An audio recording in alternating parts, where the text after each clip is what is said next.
Okay, so simulan na natin. What do we need to come up with an eco-friendly Christmas wreath? So if you say eco-friendly, biodegradable, pag tinapon mo, mabubulok siyang pusa. Okay, and as much as we wanted to make use of all of the materials eco-friendly, we can. Okay, so let's just minimize using a not so eco-friendly material. So what do we need? So the foliage, this is a pine tree na pinutol na sa kalsada, so kinuha namin. And then I have a locaria tree all over here, so kumuha rin tayo ng part of it. And then for texture, hindi ko alam kung anong pangalan ng plant, but we have a lot of this as well sa daanan. And we have variegated bamboo leaves na idadag natin. So other than that, we also need wires, black foam blocks para tusukan later on ng iba pang parts niya. And then I also bought eucalyptus. Mabango kasi siya pag sa loob ng bahay, magbabango talaga siya. And then tiny bits of yung mga wildflower para may effect siya na parang snow. So I like that. And pag pinair mo siya sa variegated na bamboo, look at that, it's pretty, diba? I also bought, hindi ko rin alam ang pangalan, pero they look pretty, so lalagay natin siya as ornamental after natin ma-form yung pinaka-base dun sa frame. Okay, so let's start by putting foam blocks. Ang ginagawa ng iba dun sa mga area na maraming moss talaga yung kinakabit nila dito, but we don't have moss here. If you're in the US, sana sa Michael's, it's like National Bookstore with all of the handicrafts materials. So sa Michael's they sell moss, no? So marami, and they come in packs, so it becomes cheaper. So what we're gonna do first is add this foam blocks instead na moss. Ang use ng foam blocks is later on, pag na-form mo na yung base, yung main foliage mo sa loob,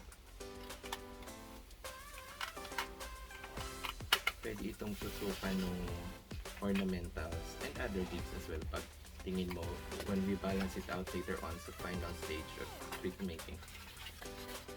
Pag binalance natin yung content paikot, pwede siyang tusukan ng leaves or what have you para lang maging buo yung structure niya. Okay. So, I think paikot, I said I'm gonna come up with 8 or 10 paikot nito. Let's just distribute it properly well para maganda yung spacing natin. Okay?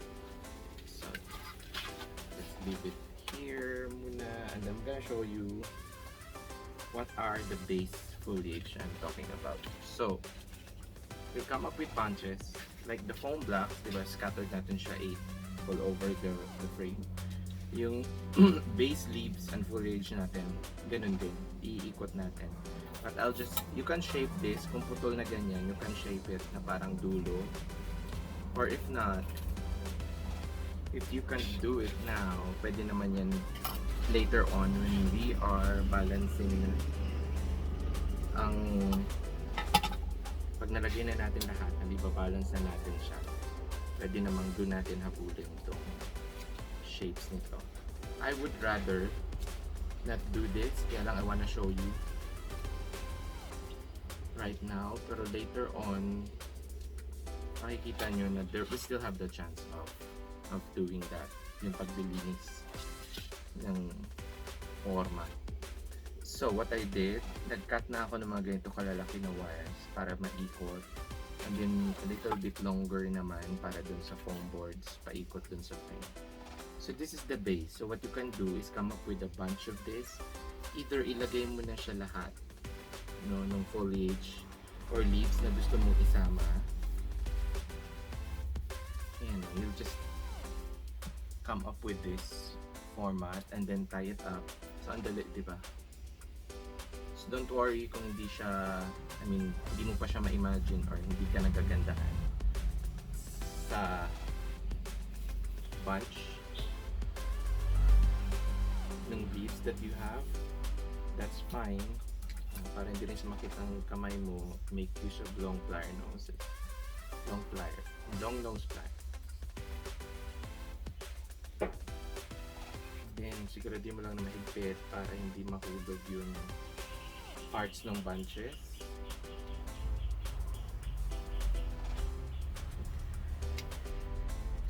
Ikot-ikot lang yan sa likod hanggang mahigpit, and then try to make hila. Hindi ko siya nasama, but ideally nandun siya, diba? That's fine kasi pwede rin naman na nasa huli na tong iba ilagay.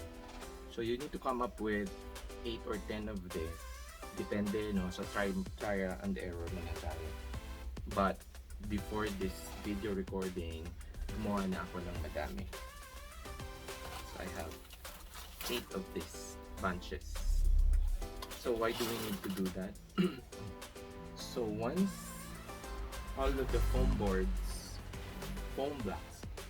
ay mailagay na paikot, the next step would be to put this on right angle.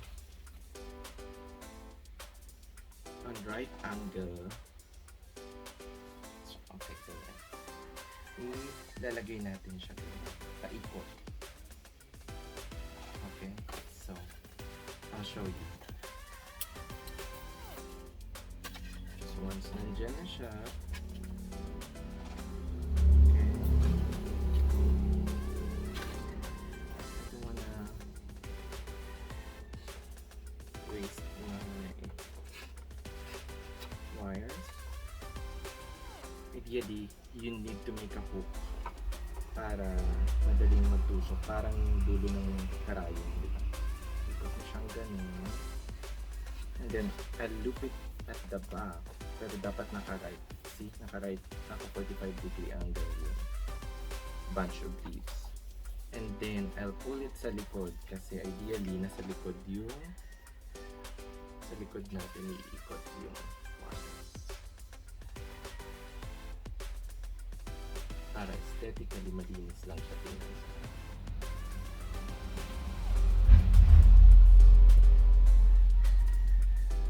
Ang long nose pliers talaga very useful for me. Yan, kasi it can reach yung dulo. So once nakikot natin siya dyan,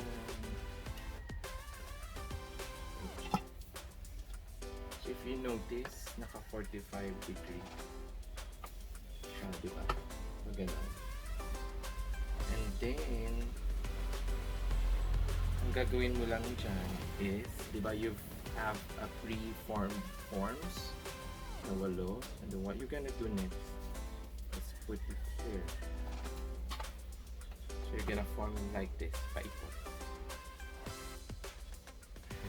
On 45 degrees, nalagay ka rin yan ulit, paikot. Okay, so guys, hold on. I'm gonna put all the foam boards, so stay there. We'll come back after ko let's continue. Okay, so alagay na ako ng another 3 and we're almost done adding this. Medyo matagal lang. Be careful sa paglagay ng foam blocks. I keep saying foam boards, but it's foam block kasi you don't wanna overdo it. It's fragile kasi it's really a foam na madaling tusukan, and pag inipit mo siya ng husto, because the wire's gonna go through here, pwede siyang maputol. So be careful. And if you can see, nasa likod siya nung frame and nasa harap yung bunch ng foliage na ilalagay natin. And there's a reason behind that, kasi we wanted your foliage to be flat dun sa frame, and it would be easier to overlap the foliage at maitago natin ang gusto yung kanyang mga yung dulo ng kanyang branches. Tapon yun. But this is easy kasi ikot-ikot mo lang naman tong wire sa dulo. So just make it snug.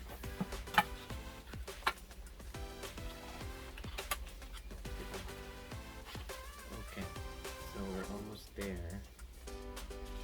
Tapusin lang natin ito. You know what? I'll tell you a story while doing this. Sa US, when I was in New York, my landlord would do Christmas decoration every time. And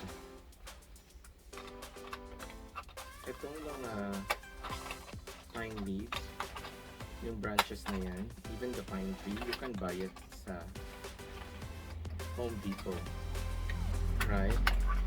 And it's really fascinating and magical yung holiday season doon because ang dami niyang miniature na mga ceramics like bells, like what have you na Christmas decor na every year nilalabas niya yun. And I think nabuo niya na, meron na siya actually that much of ornamentation or ornament na nadi-display niya. So I think the trick lang bakit ang dami niyang ganun is because sa US after Christmas sinisale nila yung mga yun. Like pagpatapos na yung season, even yung Pottery and Barn and all those stores with Christmas ornamentation, sinisale nila yun. So palugi ha, like for example a $15 ornament, they're selling it really ng around $1, $2, so makakaipon ka talaga, right? So maybe after this Christmas I'll check on the website as well. But I'm just starting to collect kasi, by the way guys, 2 years pa rin kami dito sa farm in Tagaytay. We call it Tagaytay, Metro Tagaytay, pero I'm actually in Amadeo. So I'm hoping to convert this property into an art farm. Kaya we're calling it a farm. Although we're in the row in Amadeo kasi there's a row of farm lots in the Amadeo bypass area. So that's where the property is located. Kaya we called it Virgo Farm. So nabuo ko na siya, paikot. Sa kabila siya, and then sa kabila tayo maglalagay ng foliage. Now, let's finish naman putting around the bunch of foliage. Simple lang to guys. The trick really is to keep all in 45 degrees, the bunches that we've created. 45 degrees, so it overlaps, and then pag overlap niya, matatakpan niya tong dulo ng previous bunch ng foliage na nilagay mo. Okay, ganyan. So we'll try na i-add na tong ibang ornaments as we go around. So a little of this, a little of that, paikot. Yan.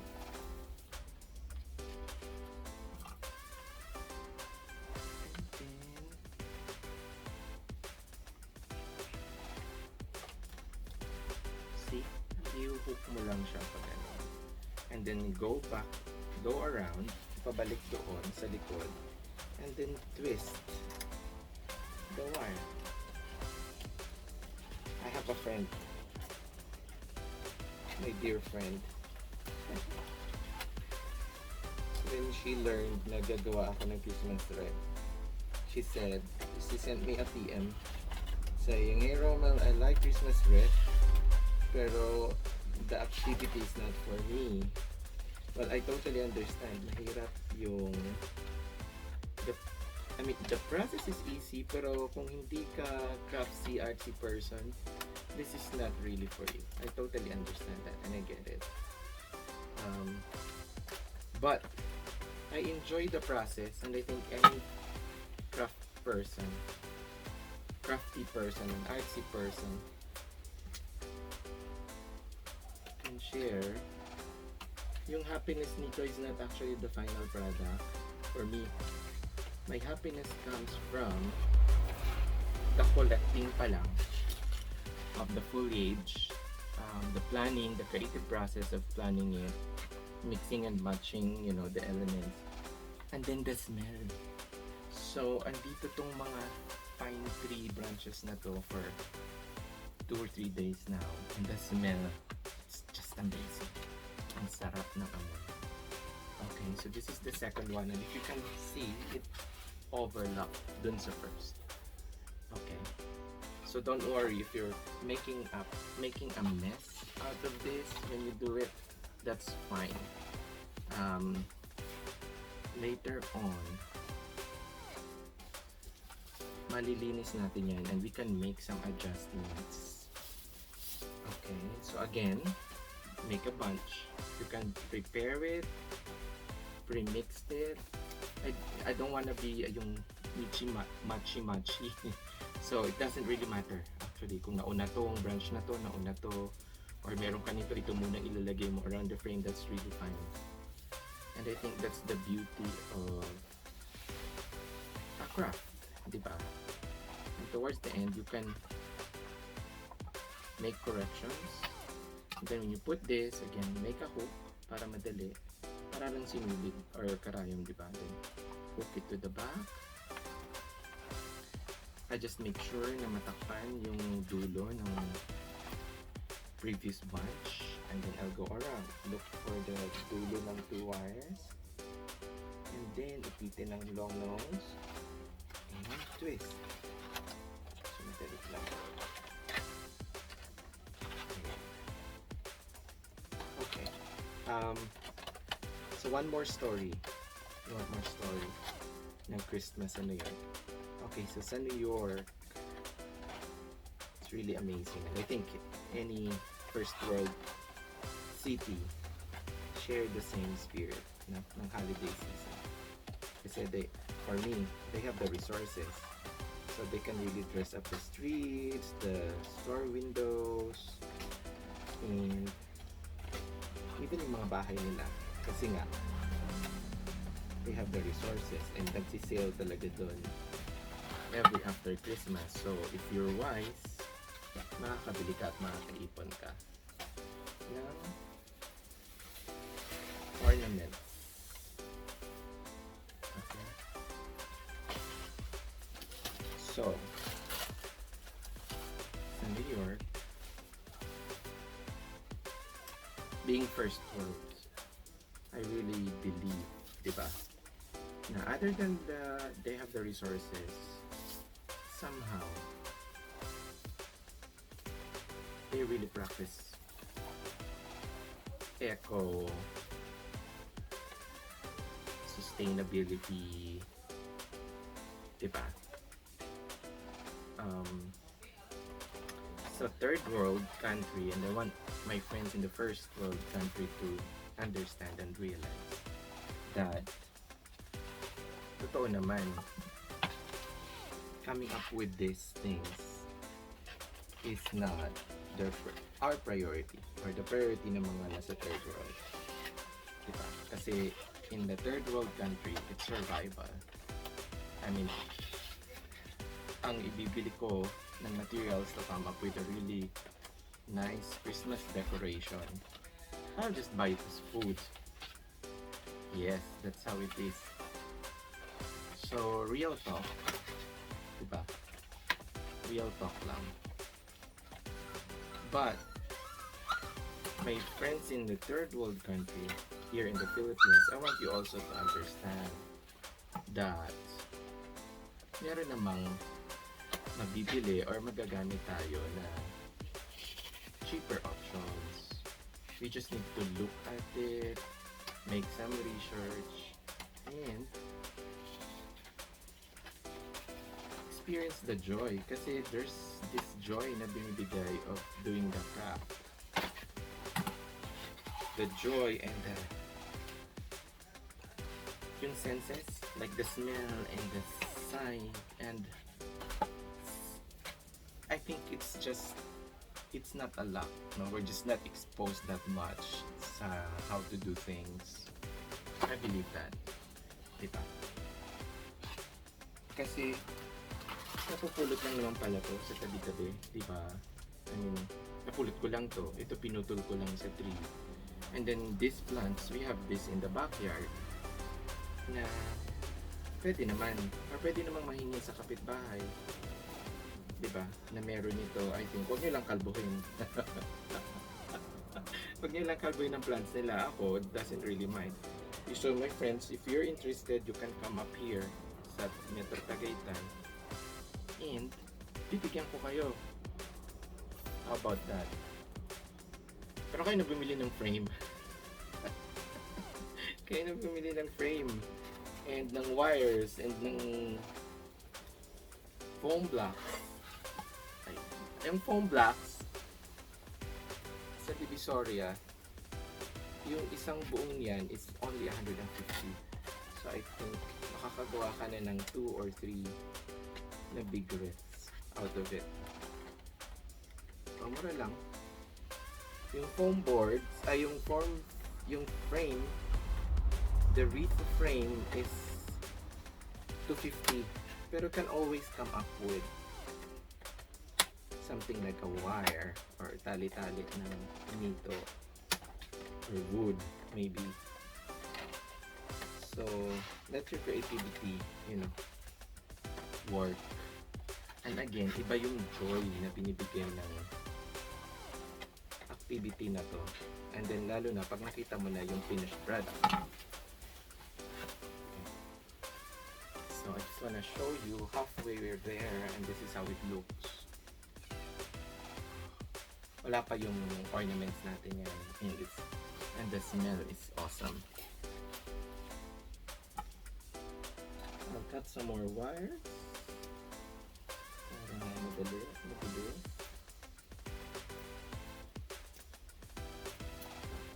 This is the second I made for this holiday. And ganyan ako. I'm not usually puno with, I don't prep ahead of time. That's fine. Again, kung busy ka, it's okay. For me, actually, this activity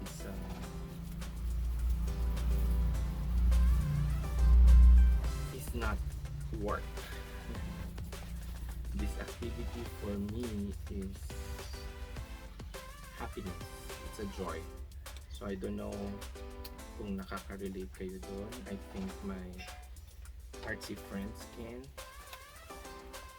May joy siya na binibigay.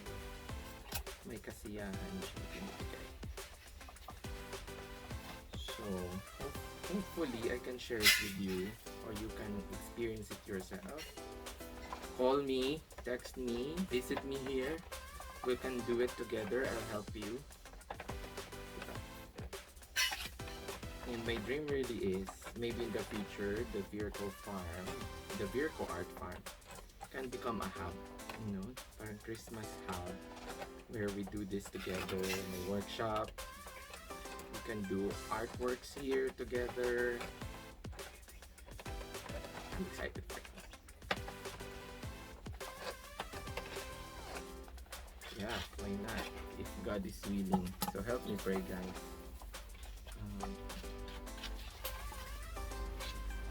I tell you a story about this farm kasi makaisipin ng iba may pera ako or mayaman ako. Yes, sa pagmamahal, and it's a grace ni Tatay Dad, ni Ama sa akin. It's really all grace, my friends. I didn't even realize I have it already.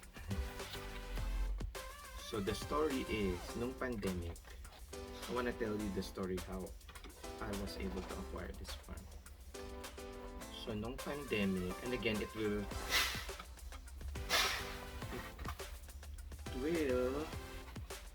come back again dun sa story ko of my covenant with the Lord. Um,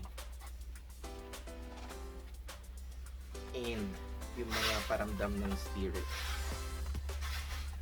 And inuulit-ulit ko to, although I'm a science person, I don't care kung hindi siya maintindihan ng mga tao, you know, not really into the spirit realm.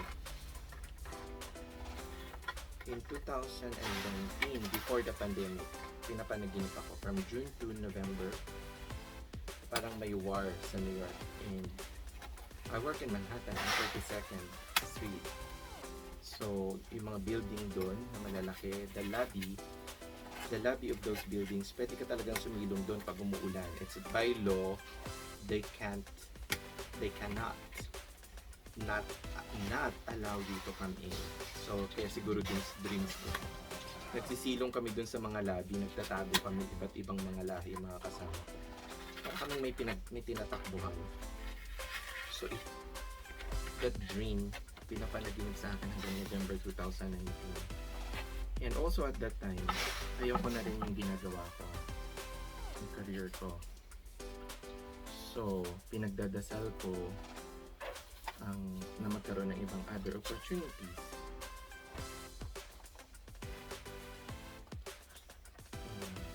Uwi ako ng Philippines December that year, 2019. Paalam ako sa pamilya ko na uwi muna akong Philippines, magpapahinga ako. Anyway, I have my citizenship na.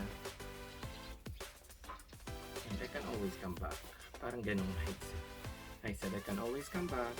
Hindi naman tayo papabayaan ni Tatay God, I'm sure. Pag kapos pa din, di ba? That's the time I'm going back to the church. Parang ganong mindset. So, nag-resign ako January 2020. But the covenant really is with the Lord is I'm gonna help sa Philippines, no? And humanitarian, whatever. At that time, what was presented to me was duyan. So, these are the children with HIV and AIDS. Kaya mahal na mahal ko yung duyan. Di ko kaya kasi yung mga batang may HIV and AIDS. Parang wala naman silang kasalanan para magkaroon sila ng at mamatay sila because of that disease. So, umuwi ako ng Philippines. Pinayagan ako mag-resign ng boss ko, although ayaw niya. So, sabi niya, umuwi ka lang ng Philippines kasi kailangan pa ba magbakasyon? Magbakasyon ka lang ulit. Parang ganun. I said, no, I need my money. I need to get it and I can't get my money hanggat di ako nag-resign. So, some people who's working in the US knows about it. So, alam ako, I resigned and then nag-tender ako ng 2 weeks notice. You know, you need to work for another 2 weeks based on your contract, for endorsement, etc. Back in 2017, I had a secondment. So when you say secondment, that's an OJT within the company. Dun sa group or the job that you really wanted. Pero wala silang item. When I finished my secondment, wala silang may bigay na item sa akin. So, bumalik ako dun sa dati kong role na feeling ko pagod na ako to do that work. Okay, so here go, 2 weeks notice. On the last day of my 2 weeks notice, the following week, on a Friday, the following week, Monday, lilipad na ako pabalik ng Philippines. Resigned na ako. On a Friday, that group where I had my secondment, they were calling me. They're looking for me and they were saying they have a need for me, so agawin daw nila yung resign. We'll work something out para hindi matuloy yung resignation ko. I said, no, you can't do that because I'm resigned. So when you're resigned, nag-tender ka, you need to honor that. Fortunately, sabi nila, fortunately because they still allowed me to go home. Sabi nila sa akin, just go home We'll call you pagdating mo ng Philippines next week. We'll call you maybe on a Tuesday or a Wednesday and we'll work something out. So, cut long story short, they allowed me to go back sa Philippines and work from the Philippines. How lucky I am. How blessed is my covenant with the Lord.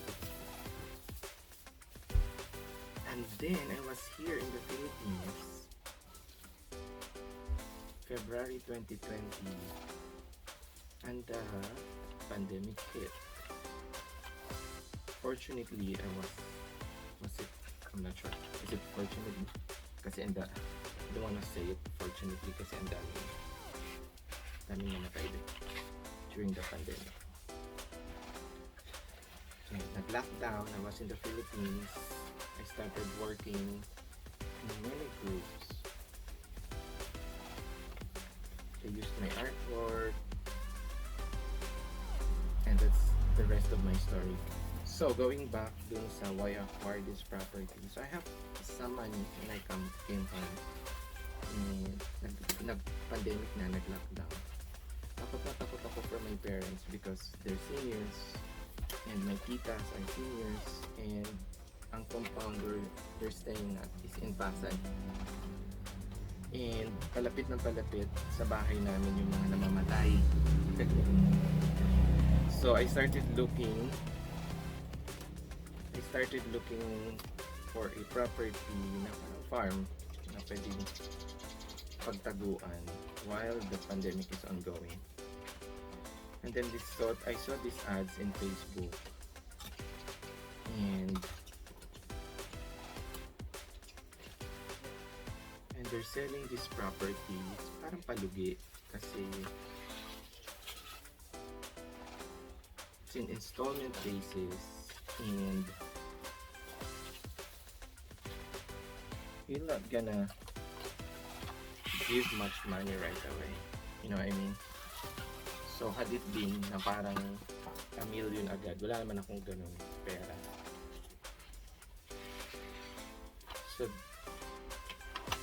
So during the pandemic, nag-visit lang kami dito. Ayaw naman tirahan ng parents ko. Ayaw naman namin tumira. But you know, meron kaming pinupuntahan na property while the pandemic is raging. Okay, so when I come back, I wanna cut this muna. When I come back, we'll add the next step, which is this is almost done. Konti na lang. This part na lang ang lalagyan ko. Then we're gonna start to put flower or ornamentation. Okay? Okay, at this point, natapos na natin siyang ikabit, paikot. And I wanna show you how it looks.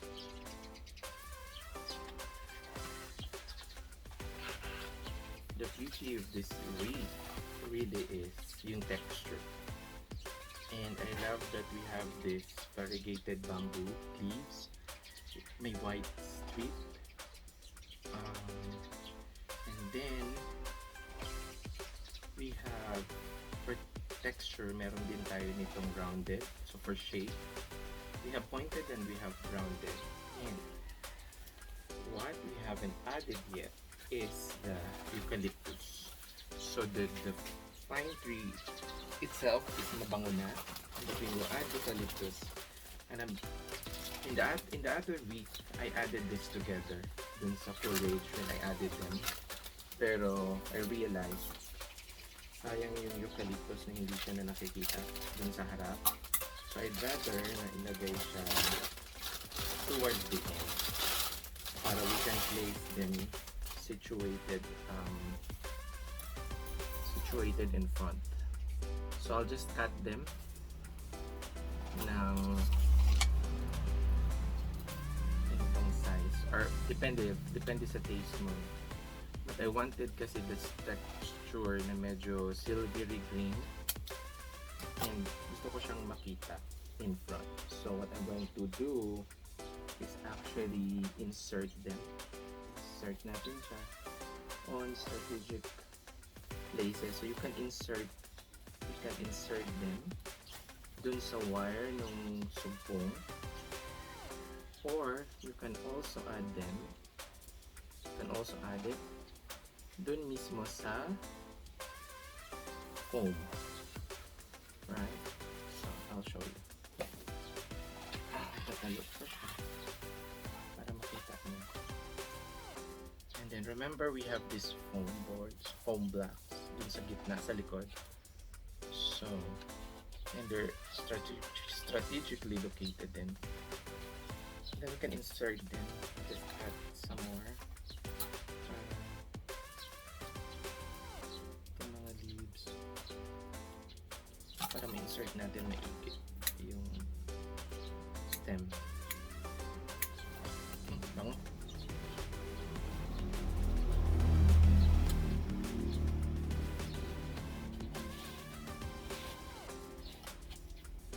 Hindi ko siya magawa. Insert directly.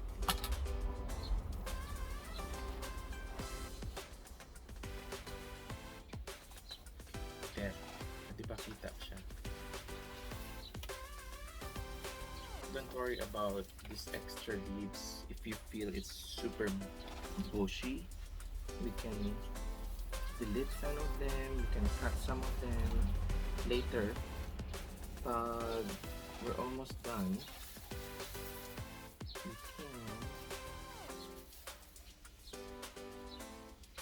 can trim some of it. But as is, it looks perfect. Okay, so when you cut 45 degrees, para matusok natin siya. So I have it here. Again, sundan nyo lang yung formation. So kung paikot, it's clockwise. Pag ganun mo na rin siya insert. And then I'll start adding this white flower. And again, susundan ko lang yung formation, but I see it's placed na nakikita. Versus pag sinama mo siya sa bunch, which what I did the last time, the first week. Sayang kasi minsan nasa ilalim, hindi siya ganun makita. Ito, versus ito, nakikita siya kasi nasa gitna. And it looks perfect.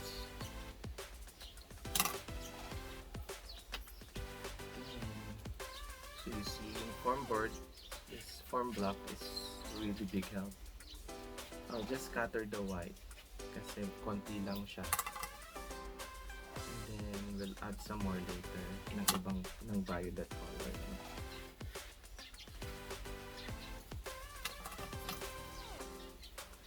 So it doesn't really matter kung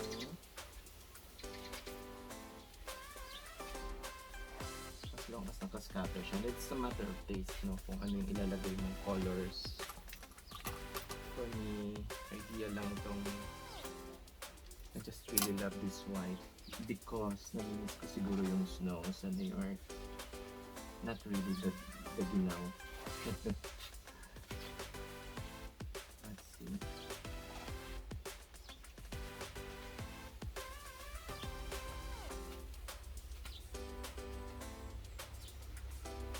Okay, so iikot lang yan.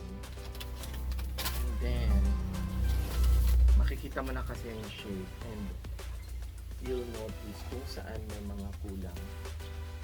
So what you can do is start filling out. Kulang, I mean, parang pagpaikot kasi diba, this is bushy. But this part for me, at least from my view now, parang napakulangan ako dun sa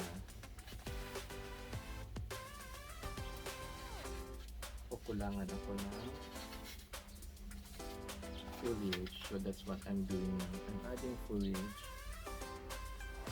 So you can look at it,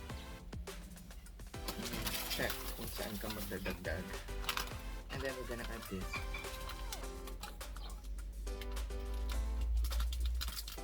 So yung iba, kung marami kang flowers, it's okay to add this sa beginning. Dun sa bunch ng foliage, you can add this na. Pero based on experience kasi I want to add this sa dulo para strategic ko siyang ilocate. Hindi siya natatabunan ng mga dahon-dahon. The stem is soft, I mean delicate, so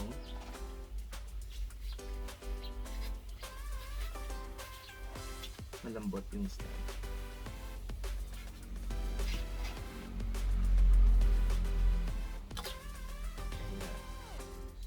You need to hold it dun sa tip mismo para hindi siya bumitaw. And I'm just inserting this dun sa foam blocks.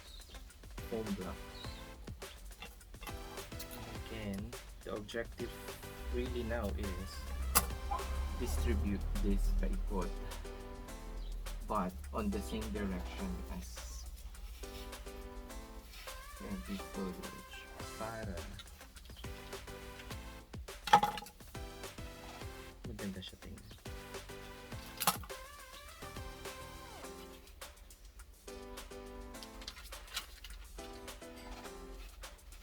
So nakalabas siya versus pag sinama mo siya dun sa bunch ng foliage, there's a tendency na mapunta siya sa ilalim and hindi siya magkita. So dito nakikita siya. And then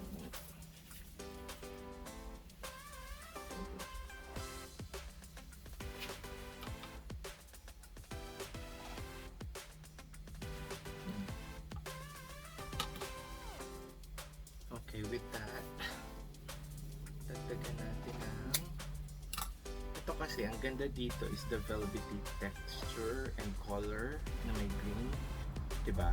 Whitish green. So maganda siyang nakikita rin on top.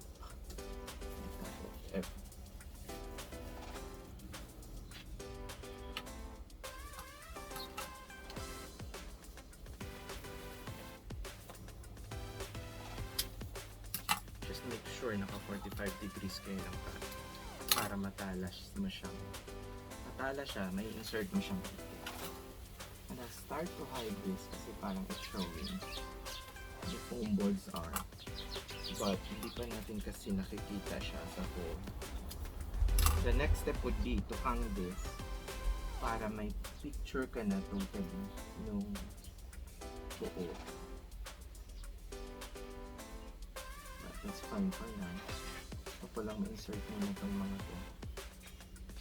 And that's fine. Depende sa inyo kung paano nyo siya i-arrange.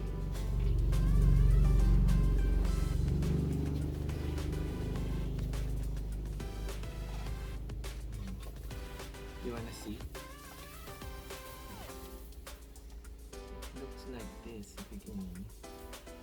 And so I'll come back. I'll try to hang this. Pag nahang natin to, you'll have bigger picture. Okay, so this is how it looks like now pag sinabit.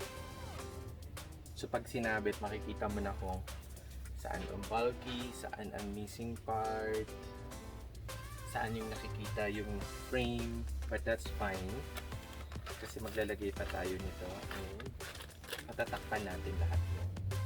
Okay, so but I'll start with the eucalyptus. I'll put this down first. Ito talaga, promise, sobrang bango. I just love this eucalyptus.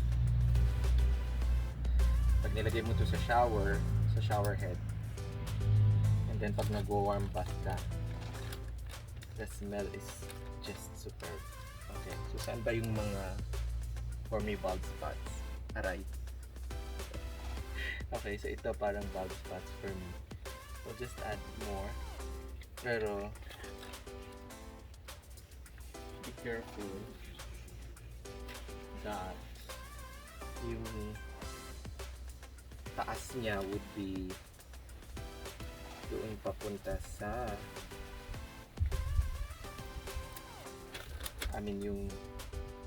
movement niya is the same with the rest of the leaf.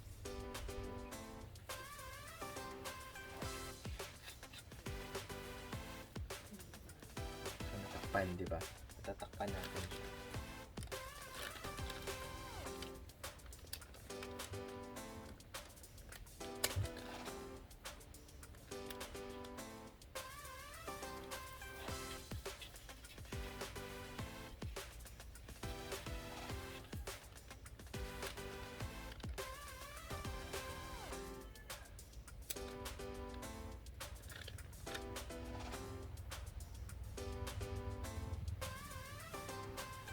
You can also, kung hindi mo maabot yung foam blocks, you can also just insert it dun sa bunch. You know, once it gets inserted, it doesn't really matter.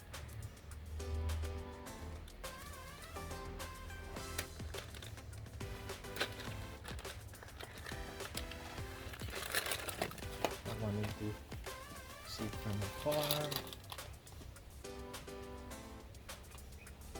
just to balance out things. And there's a leaf here. Naputol ba yun? Some more here.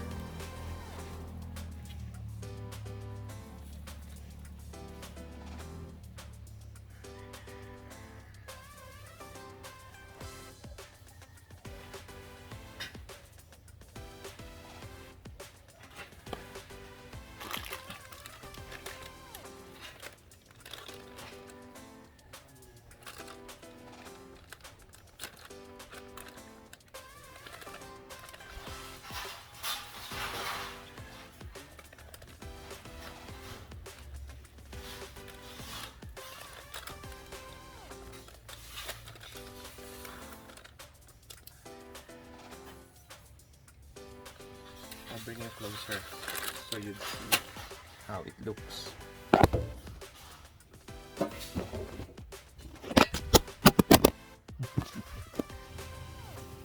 So almost done tayo.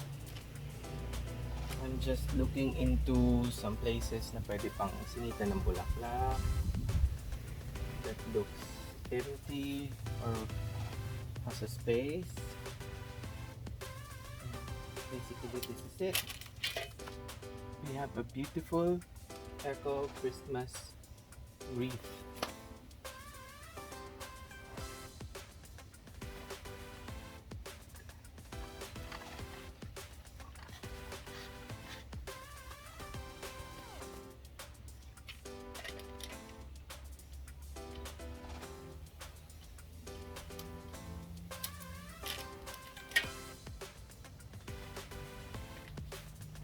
Minsan kailangan ko tumingin sa malayo para para makita better.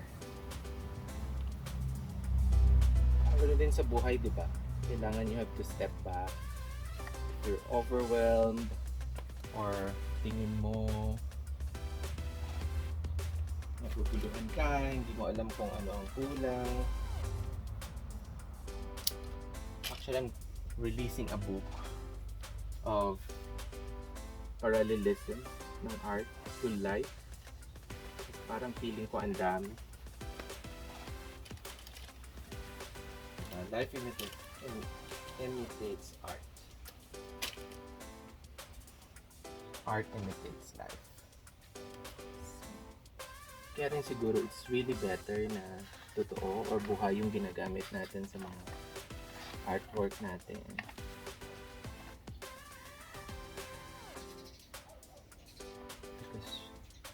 Real things like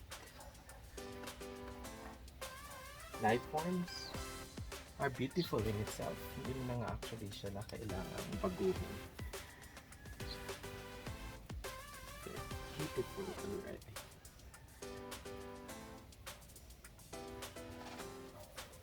On their own. You have to cut this and reinsert it. So parang umigay na siya. Here. Medyo malambot lang talaga tong stem niya, so you have to hold it. You really need to hold it dun sa stem para matusok mo siya sa foam board. Okay. Okay, there. Let me know, how do you see it? Do you like it? Comment, like, subscribe, guys. The last part would be I want to add a red ribbon on it. So hold on.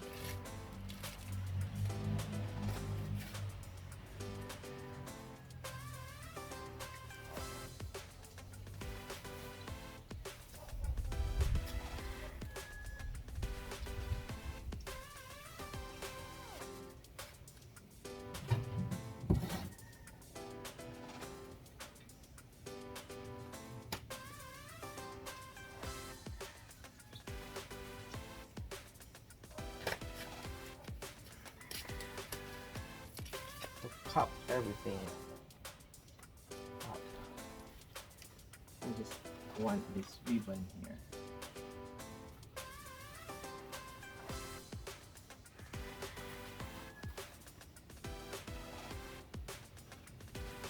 So just make one loop and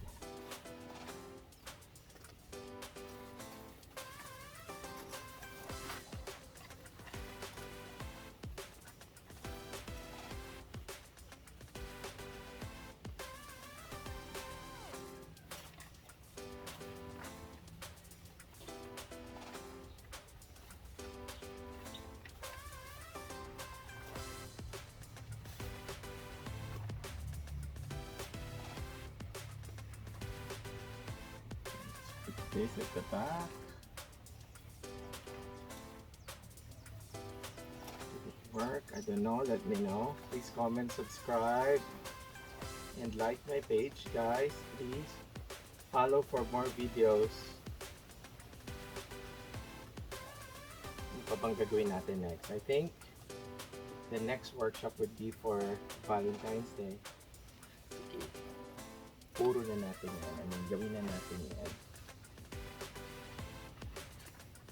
Habit. What do you think, guys? Hindi nyo pala siya makikita kasi nasa ilalim siya. Ay, nasa taas. So, I'll hold the camera for you. Okay. So, this is gonna be the wreath. And to move closer, ayan siya.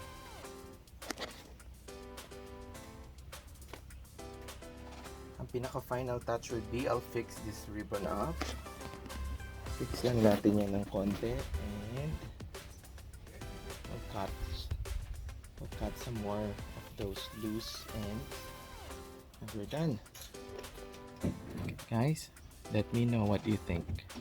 Bye!